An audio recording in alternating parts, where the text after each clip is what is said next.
Hi there, Sagittarius. Thank you for joining me for your weekly forecast for week commencing the 17th of August. I do hope that you had a really marvellous weekend.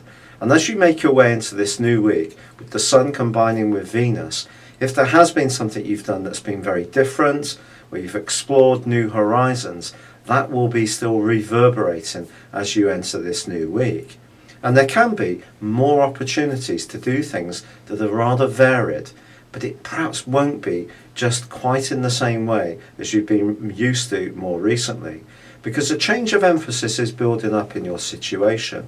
Mercury and also Jupiter are in the part of your scope that's to do with the way you interact with the wider world. And as this week begins, so will the moon be. Now, the moon in the 10th solar house makes it much more difficult to disguise our feelings. And there could be a sense on Monday that people can almost peer into your soul. They probably can't, but if someone's very intuitive, then perhaps they could get a little bit of a steer on how you're feeling. But actually, it's a great opportunity Monday to organise your thoughts and your emotional life around the responsibilities and obligations you have. But can you make the switch from that side of you which loves to explore, be free, do your own thing, and then suddenly be more concerned with the things that are more to do with extra heavier responsibilities? Not an easy switch to make. And in fact, for the rest of this week, Venus continues to forge a terrific angle with Uranus, which suggests that you could be very restless around your love life. And if you're footloose and fancy free, it really wouldn't be a surprise if there was more than one person that was interested in you or you were intrigued by at this particular time.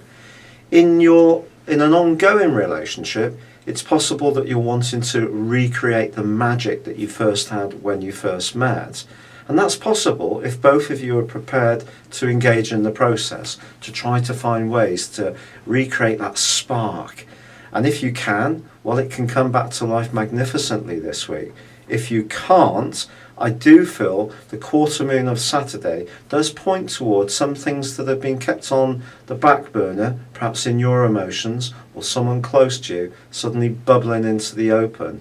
And it could be that something could get a life of its own almost, get out of proportion if you're not careful. But Sunday also sees a massive change, because then the Sun relocates into Virgo too, but it relocates immediately alongside Jupiter, your ruler.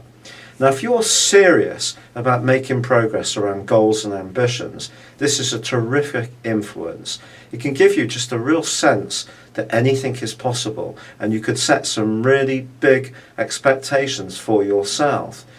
But the variety that you've been craving of late, well, could that be actually in some way be to do with your work as well? And if things have become dull or repetitive, there you may find an opportunity to recreate a different kind of formula, but that may require some kind of transition. And it could mean stepping outside of your comfort zone. But certainly in the next year, there is going to be an opportunity for your voice to be heard and for you to go up the ladder of success if you really want it. Because of course, everyone's goals are different, and some of yours may not be so much professional as more to do with a personal desire. And that personal desire can also come to life in the next 12 months, starting particularly from this Sunday at the end of this week. It's been a real pleasure being with you. Thank you for joining me. Good luck and goodbye for now.